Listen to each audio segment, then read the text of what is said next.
the moment the rules stopped working. There is a ritual that soldiers on both sides of a war understand. It does not need translation. It does not require trust. It exists because without it, no one survives very long. Weapons are lowered. Hands are raised. An officer steps forward and gives an order. Surrender. On the Western Front in the winter of 1945, that ritual was all that stood between life and chaos. For the men kneeling in the snow that afternoon, whatever happened next would decide whether the war still had rules, or whether it had simply become survival. And on one frozen afternoon in Belgium, it stopped working. January 29, 1945. Holtzheim, a small Belgian village near the German border.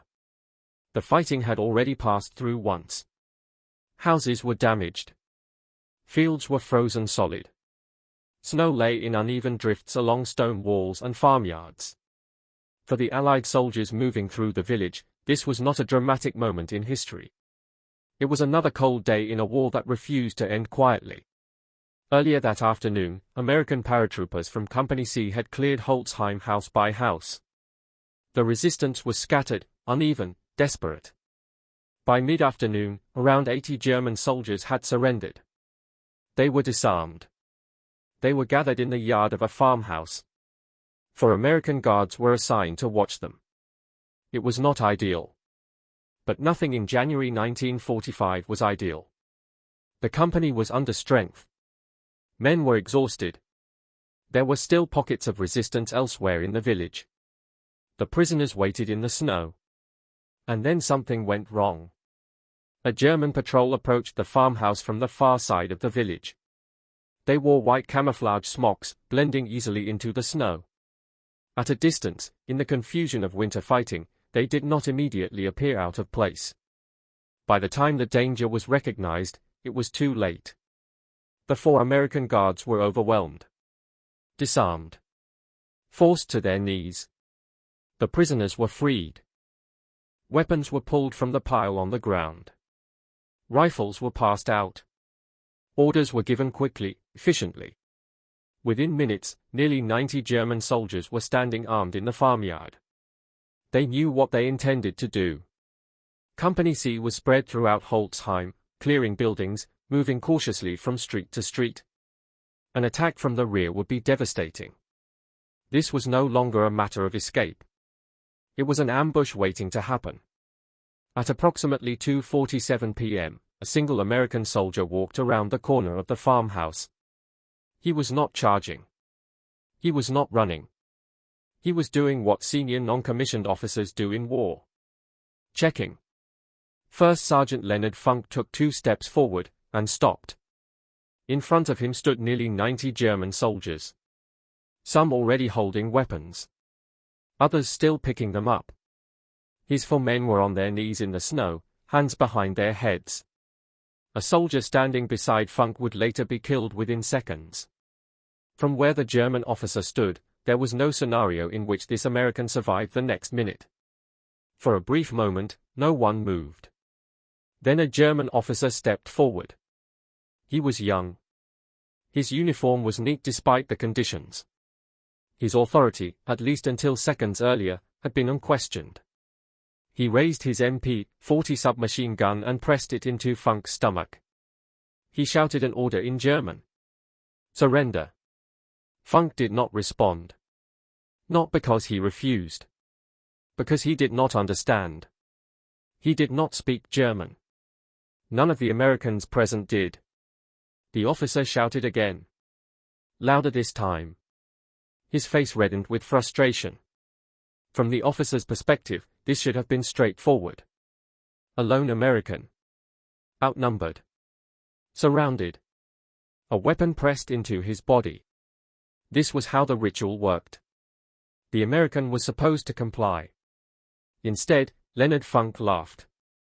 At first it was quiet. A short, involuntary sound. Then it grew louder. He looked at the German officer. At the armed men behind him. At his own soldiers kneeling helplessly in the snow. And he could not stop.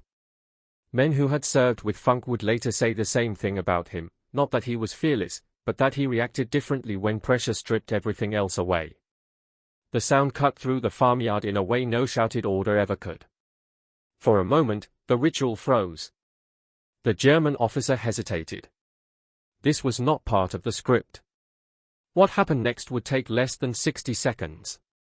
And when it was over, 21 German soldiers would be dead.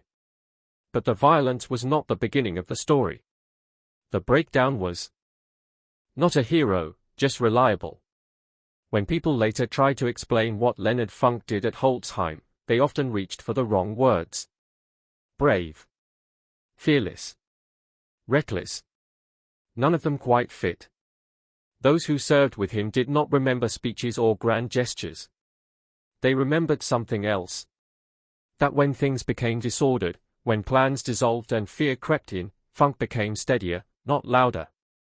Leonard Funk was born in 1916 in Braddock Township, Pennsylvania, a steel town shaped by routine, noise, and hard schedules. His world was not one of ambition or drama. It was a place where showing up mattered more than standing out. By the time he finished high school during the Great Depression, Funk had already learned a lesson that would follow him for life. You do the job in front of you. You do not wait to be noticed. There was no plan for college. No expectation of advancement. So when the United States expanded the draft in 1941, Funk did not argue his way out of service. He reported when called. At 5'5" and barely over 60 kilos, Leonard Funk did not look like the future of a new kind of soldier. And yet, when given the choice, he volunteered for the Airborne. In 1941, American paratroopers were still an experiment. Jumping from aircraft into enemy territory was considered unnecessary at best, suicidal at worst. The men who volunteered were not chasing glory. They were accepting discomfort, isolation, and uncertainty. Airborne training was designed to strip away hesitation. Endless runs. Obstacle courses. Jump towers that taught the body to step forward even when the mind hesitated. Many failed. Funk did not. He did not excel spectacularly. He did not draw attention. He simply passed everything placed in front of him. By late 1943, Funk was assigned to Company C of the 508th Parachute Infantry Regiment. Most of the men around him were young, barely 20. Funk was already in his late 20s. Among paratroopers, that mattered. Age brought patience. It brought restraint. And quietly, without ceremony, Funk became someone others watched when decisions had to be made. On the night of June 6, 1944, Funk stood inside a C-47 aircraft over Normandy. The aircraft flew low, dangerously low, under heavy anti-aircraft fire. There was no time for hesitation. When the green light came on, Funk stepped out into darkness. Below him was occupied France. Enemy territory in every direction. The jump scattered the regiment across miles of countryside. Men landed in hedgerows, flooded fields, villages already awake with gunfire. Funk landed hard. His ankle twisted on impact, painfully, possibly fractured. He could still walk. So he did. For the next 10 days, Funk moved through enemy territory with a growing group of paratroopers who had lost their units. They were not supposed to be together. Some came from different companies. Others from different regiments entirely. But they followed Funk. Not because he promised them anything. Because he never appeared uncertain. Despite his injury, Funk insisted on moving at the front of the group, taking the most exposed position. Not to prove anything. But because that was where the risk belonged. When they finally reached Allied lines on June 17, every man was alive. No casualties. No dramatic speeches. Just a quiet return. When others froze under pressure, Funk did not escalate. He disrupted the moment. This was how Leonard Funk built his reputation. Not as a hero, but as someone reliable when systems failed. In September 1944, Funk jumped again, this time into the Netherlands. Operation Market Garden was ambitious, complex, and deeply fragile. Plans depended on timing. On coordination. on assumptions holding. When they did not, entire formations were isolated. British forces at Arnhem would later become a symbol of what happens when planning collides with reality. Funk, like most soldiers on the ground, did not know the full picture. He knew only his immediate responsibility. And when he saw German anti-aircraft guns firing on Allied gliders, slow, defenseless aircraft carrying men and equipment, he did not wait for orders. With 3 other soldiers, Funk attacked a fortified gun position. They were outnumbered. They were exposed. The guns were silenced. Again, there was no celebration. Only continuation. By the winter of 1944, Leonard Funk had learned a hard truth about modern war. Plans collapse. Orders vanish. Authority can disappear in seconds. What remains is the individual's response when structure fails. What Funk did not yet know was that, by early 1945, even reliability would no longer be enough. When planning meets reality. War plans are built on confidence. They assume roads will be clear. That bridges will still stand. That timing will hold. In September 1944, confidence was abundant. The operation was called Operation Market Garden. Its ambition was simple to state and difficult to execute: seize a chain of bridges across the Netherlands, open a direct route into Germany, and end the war before winter. For many in Britain, it represented something more. A chance to regain momentum. A decisive stroke after years of grinding advance. The plan relied on speed. And on assumptions remaining intact. On the ground, assumptions rarely survive first contact. When Allied airborne forces dropped into the Netherlands, reality asserted itself quickly. German units were stronger than expected. Roads became bottlenecks. Communications fractured. At Battle of Arnhem, British paratroopers would soon discover what it meant to be surrounded with orders that no longer matched the situation. For the men fighting there, courage did not look like victory. It looked like endurance. Holding positions longer than planned. Waiting for relief that did not arrive. Maintaining discipline even as the framework collapsed. Leonard Funk did not see the full scope of that failure. Like most soldiers, he knew only what was in front of him. His orders were narrow. Support the landings. Secure the immediate area. Prevent German interference with the airborne operation. This was the reality of coalition warfare. No grand map. No strategic overview. Only responsibility within reach. Not far from Funk's position, German anti-aircraft guns had found their mark. They were 20mm flak guns, small, fast-firing, and lethal to the unarmored gliders bringing in reinforcements. Each glider carried men who could not return fire. Pilots who could not maneuver. Supplies that could not be replaced quickly. If the guns continued firing, the cost would be counted not in strategy, but in bodies. Funk noticed them. And he did not wait. With 3 other soldiers, Funk moved toward the gun positions. There was no elaborate plan. The terrain offered little cover. The German positions were dug in, protected by sandbags and overlapping fields of fire. By any conventional measure, the assault made no sense. The group was outnumbered.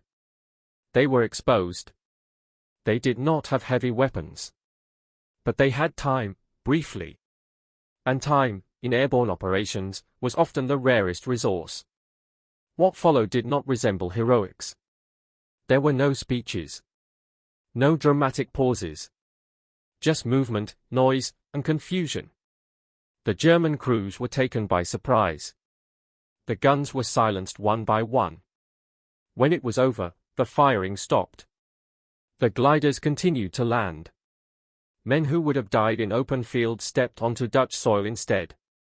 Had the timing been seconds slower, the outcome would have been very different. This action would later earn Funk the Distinguished Service Cross. But at the time, it barely registered. There were no photographers. No ceremony. Only the next task. It was another moment where Funk acted before permission, and stopped before chaos. For British forces at Arnhem, there would be no such reprieve. As days passed, relief columns failed to break through. A single road became a choke point. Supplies ran short. What had been planned as a swift operation turned into a prolonged defense. British paratroopers held their ground not because they believed they would win, but because retreat was no longer possible. It became a study in restraint. In holding positions without reinforcement. In obeying orders even as their relevance faded.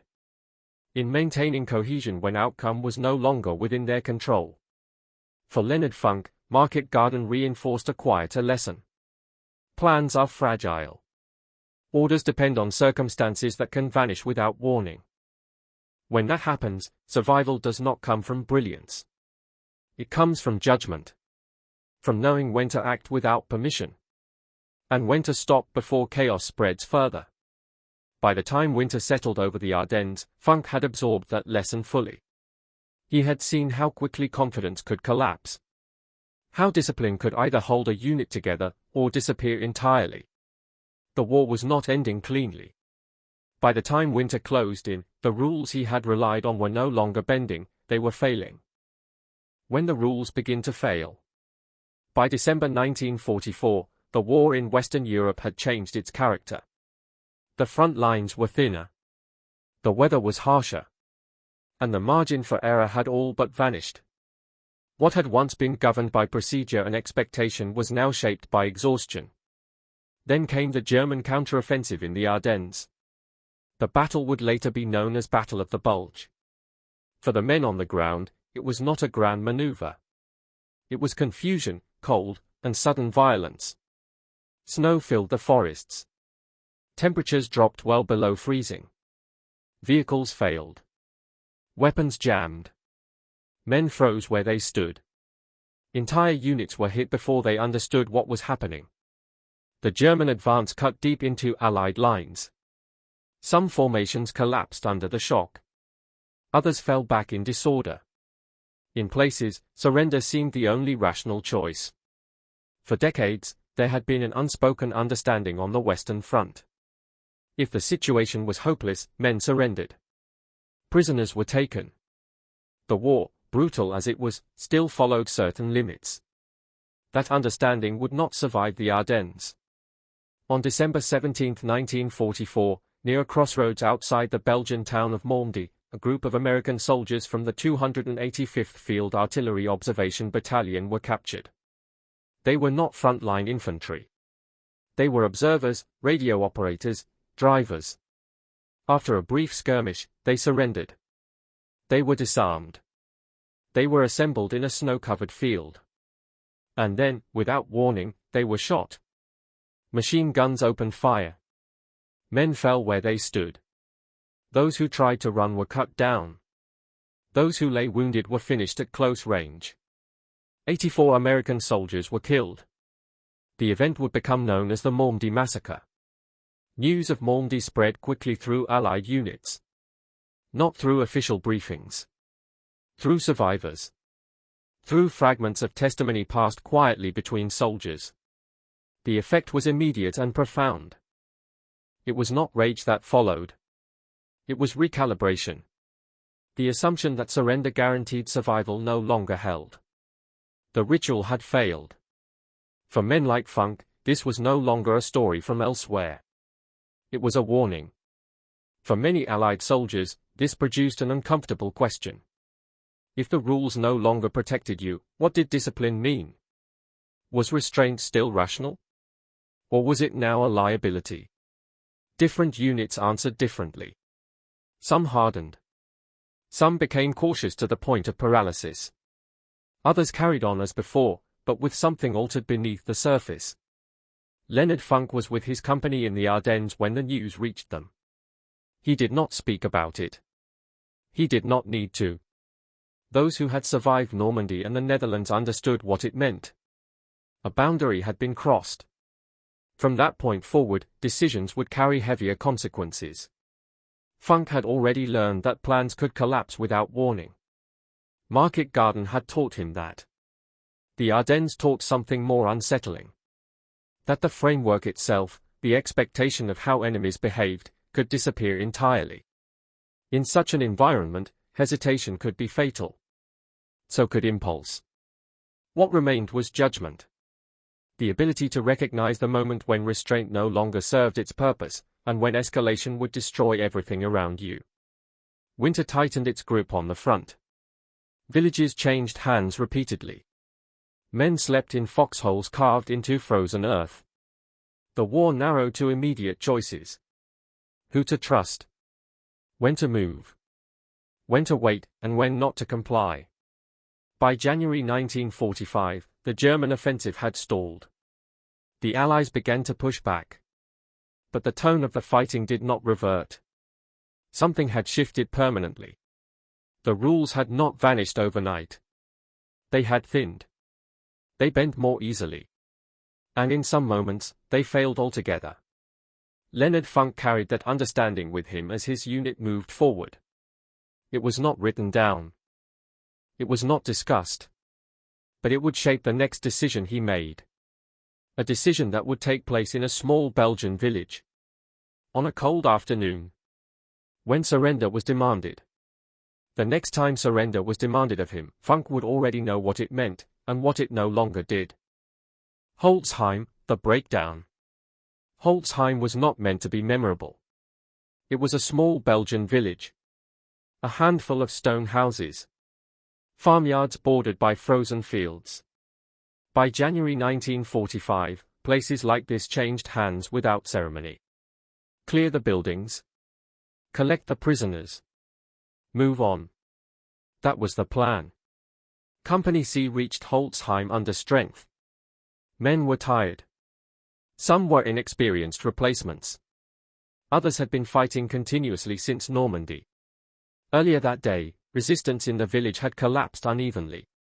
Some German soldiers fought briefly. Others surrendered almost immediately. By mid-afternoon, around 80 German prisoners had been taken. They were disarmed. They were gathered in the yard of a farmhouse. 4 American soldiers were left to guard them. It was not enough. But nothing else was available. First Sergeant Leonard Funk returned to the fighting elsewhere in the village. There were still buildings to clear. Still uncertainty. Behind him, the situation at the farmhouse changed rapidly. A German patrol approached through the snow, wearing white camouflage smocks that blended easily into the landscape. The 4 guards did not recognize the danger in time. They were overpowered. Disarmed. Forced to their knees. The prisoners were freed. Weapons were retrieved from the pile on the ground. Orders were issued quickly. Within minutes, nearly 90 German soldiers stood armed and organized. They were no longer prisoners. They were an attack force preparing to strike Company C from the rear. At approximately 2:47 p.m., Funk walked back toward the farmhouse. He was not expecting anything unusual. He was checking. That was his habit. He rounded the corner. And stopped. The scene in front of him did not require explanation. His men were on their knees in the snow. The prisoners were standing. Weapons were in their hands. From the German perspective, the situation was simple. 1 American. Outnumbered. Surrounded. A German officer stepped forward. He raised his MP-40 and pressed it into Funk's stomach. He shouted an order in German. Surrender. Funk did not respond. Not because he refused. Because he did not understand. The officer repeated himself, louder. The ritual was being performed. This was how such encounters ended. Instead, Leonard Funk laughed. At first, it was brief. Almost involuntary. Then it continued. Not mocking. Not defiant. Simply out of place. The sound cut across the yard in a way no command ever could. For a moment, authority faltered. The officer hesitated. This was not how surrender worked. From where the German officer stood, the outcome should have been certain. The American was unarmed, outnumbered, and exposed. There was no version of this moment in which he survived by complying. And Funk knew that. Normandy had taught him what surrender could mean. Still laughing, Funk reached for his submachine gun. Slowly. Deliberately. The officer watched, assuming compliance. The ritual appeared to resume. There was no time to think in sentences, only in fractions of a second. Then, without warning, Funk moved. The Thompson came down in a single motion. The first burst struck the German officer in the chest. He fell without a sound. Funk did not pause. He turned and fired into the cluster of soldiers nearest him. Men shouted. Weapons discharged wildly. The order that had held the group together collapsed instantly. Funk reloaded without looking. Training took over. He shouted to his men. To take weapons. To get up. To move. The guards scrambled from the snow, grabbing rifles from fallen Germans. What had been a firing squad seconds earlier became a chaotic fight for survival. The exchange lasted less than a minute. When it ended, 21 German soldiers lay dead. Others were wounded. More than 40 dropped their weapons and raised their hands. The yard fell silent again. This time, it held. The remaining Germans were prisoners once more. Funk stood in the snow, his weapon lowered. Around him were bodies, discarded rifles, and men trying to understand what had just happened. Later, Funk would describe it simply. That it was the strangest thing he had ever seen. Holtzheim was secured. The village was taken. Reports were written. And the war continued. But something had been demonstrated with unmistakable clarity. This was not an act of recklessness. It was not rage. It was judgment. A decision made in the narrow space where rules had failed, and compliance would have led only to death. Leonard Funk had not broken discipline. He had recognized the moment when discipline no longer applied. And acted before chaos could finish the job. Aftermath, what was done, and what was said. What happened at Holtzheim did not end with applause. There were no cheers. No raised voices. No moment where anyone stood back to admire what had just occurred. The village still had to be secured. The wounded tended. The prisoners moved to the rear. War resumed its rhythm. In the hours that followed, Company C regrouped. Men spoke quietly, if at all. Weapons were checked. Positions were adjusted. The farmhouse yard was cleared. Bodies were moved. Rifles collected. The snow marked and then disturbed again. Nothing about the scene invited celebration. It invited accounting. First Sergeant Leonard Funk reported the incident up the chain of command. He did not dramatize it. He described what he had encountered. What he had done. And why. There was no embellishment. Just sequence. For officers reviewing the report, the facts were stark. An American non-commissioned officer had walked into an armed group of enemy soldiers. He had been ordered to surrender. He had instead attacked. 21 enemy soldiers were dead. More than 40 had surrendered again. His own men were alive. Company C had not been attacked from the rear. The situation, however improbable, had been resolved. Under normal circumstances, such an incident might have prompted difficult questions. About judgment. About escalation. About risk. But January 1945 was not normal. The Ardennes had stripped away many assumptions. Commanders understood the context. They understood what surrender had begun to mean, and what it no longer guaranteed. What mattered was not bravado. It was outcome. The company survived. The mission continued. Losses were contained. Funk's actions were not interpreted as impulsive. They were understood as deliberate. Measured. Decisive. Word spread, as it always does in wartime. Not through press releases.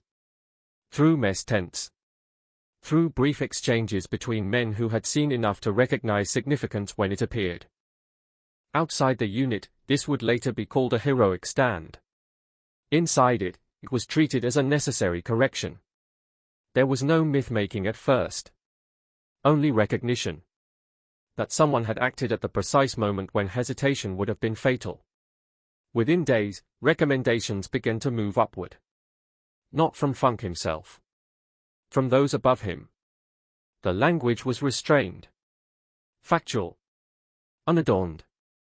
It described an officer who, when confronted with overwhelming odds and certain death, had chosen action, not to seek advantage, but to prevent catastrophe. When recognition finally came, it would carry more weight than celebration ever could. The process was slow. Paper moved through offices that had little time to spare. Operations continued. Men were lost elsewhere. Holtzheim did not stop the war. But it did not disappear into it either. For Funk, life returned quickly to routine. There were still patrols. Still cold nights. Still uncertainty. No one treated him differently. And he did not expect them to. He had not acted to be remembered. He had acted because the moment allowed no alternative. When the citation was eventually approved, it described the incident in plain terms. A German officer had ordered him to surrender and pressed a weapon into his stomach. Although overwhelmingly outnumbered and facing almost certain death, First Sergeant Funk had pretended to comply, then acted with speed and precision to kill the officer and disrupt the enemy force. It concluded with a phrase that mattered more than the rest. That his actions had saved his men. What followed would come later. Ceremony. Recognition. A medal that carried weight beyond its metal.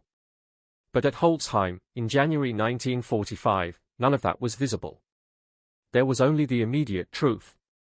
That discipline had not failed. It had adapted. This was not the story of a man who broke the rules. It was the story of someone who understood them well enough to know when they no longer applied. And acted before the cost became irreversible. Recognition, the weight of the medal. Recognition does not arrive the way people imagine. There is no sudden moment when meaning crystallizes. No fanfare that explains itself. It arrives slowly. On paper. In language chosen to be exact rather than impressive.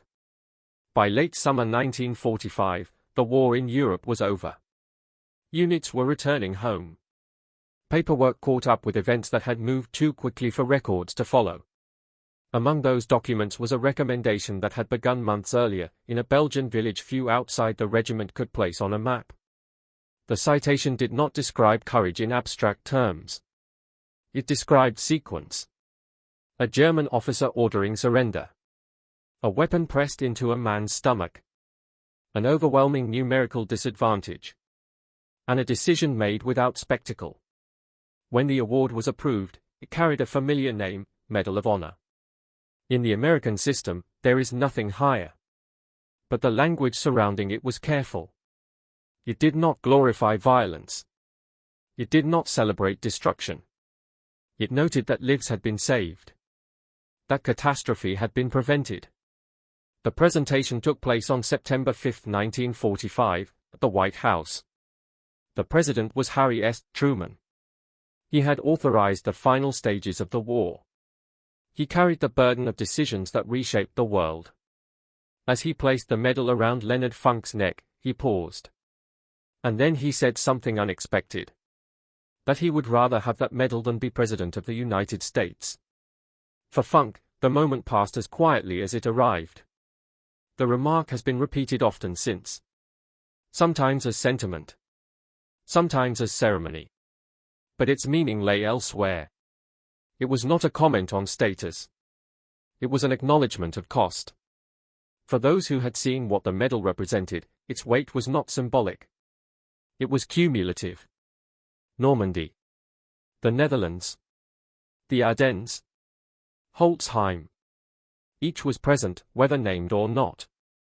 For Funk, the ceremony changed little. There were photographs. Handshakes. A brief departure from routine. And then, as with so much else, it ended. The medal did not alter how he spoke. Or how he moved. Those who expected a transformation did not find one. Recognition often reshapes the stories told about men. In Funk's case, it did the opposite. It narrowed the focus. Not to what he had achieved, but to how he had behaved when the framework collapsed. In the years that followed, Leonard Funk did not pursue public attention. He did not write a memoir. He did not seek a platform. When asked about Holtzheim, he offered little. That it had been strange. That it had happened quickly. That he had done what the moment required. The medal itself became an object people wanted to explain. As proof of heroism. As a symbol of sacrifice. But for Funk, it remained a record. Not of a single act. But of judgment exercised under pressure. What the recognition formalized was not violence. It was restraint. The ability to recognize when the rules had failed, and to act without allowing chaos to replace them. In that sense, the medal did not stand apart from Funk's life. It sat within it. Quietly. With weight. Within weeks, he would return to a life that looked, from the outside, entirely unremarkable. After the war, returning to ordinary life. When the war ended, it did not conclude with a speech. It ended with trains. With suitcases. With men stepping back into streets that had continued without them. For Leonard Funk, there was no pause between identities. One uniform came off. Another life resumed. He returned to Pennsylvania. Not to acclaim. Not to ceremony. To work. The skills Funk carried home were not dramatic. They were procedural. Patience under pressure. Clarity amid disorder. An instinct for knowing when systems failed, and how to navigate them without creating more damage. So he joined the Veterans Administration. The work was unremarkable from the outside. Forms. Files. Appointments. But the people sitting across the desk from him recognized something familiar. A man who listened. Who did not rush. Who understood that frustration often came from systems that no longer fit the reality of those who depended on them. Funk did not talk about the war. Not because he refused. Because he did not see the need. When asked about Holtzheim, he did not elaborate. He said only that it had been strange. That it had happened quickly. That it was over. He married. Raised a family. They lived in McKeesport, a place shaped by work more than memory. The medal was kept. Not displayed prominently. Not used as introduction. It existed as a record, not a reminder. Over the years, recognition found him anyway. A fitness center at Fort Liberty bore his name. Roads were dedicated. A post office was renamed. These honors arrived quietly. As acknowledgments rather than celebrations. In public, Funk was unremarkable. He dressed plainly. He spoke sparingly. Those who encountered him in later life often did not realize who he was. And those who did, learned quickly not to ask for stories. In November 1992, Leonard Alfred Funk Jr. died at the age of 76. He was buried at Arlington National Cemetery, among thousands of others whose names carried histories larger than their markers. By then, he was the last surviving Medal of Honor recipient of the 82nd Airborne Division from the Second World War. The fact was noted. Briefly. Legacy is often misunderstood. It is not the memory others keep. It is the standard one leaves behind. Leonard Funk's life did not crescendo after the war. It leveled. He returned to the kind of service that does not attract attention. The kind that keeps systems functioning for those who cannot afford for them to fail. The story of Holtzheim is often told as a moment of extraordinary violence. But that framing misses the point. The violence was incidental. The decision was not. War does not reward size. Or strength. Or confidence. It rewards those who can still think when the framework collapses. Who recognize when rules no longer protect anyone, and act before chaos takes over. At Holtzheim, Leonard Funk laughed. Not because he was fearless. But because he understood, in that moment, that compliance was no longer rational. And he acted. After the war, he did something harder. He returned to being ordinary. and made that ordinary life useful to others. Quietly. With weight.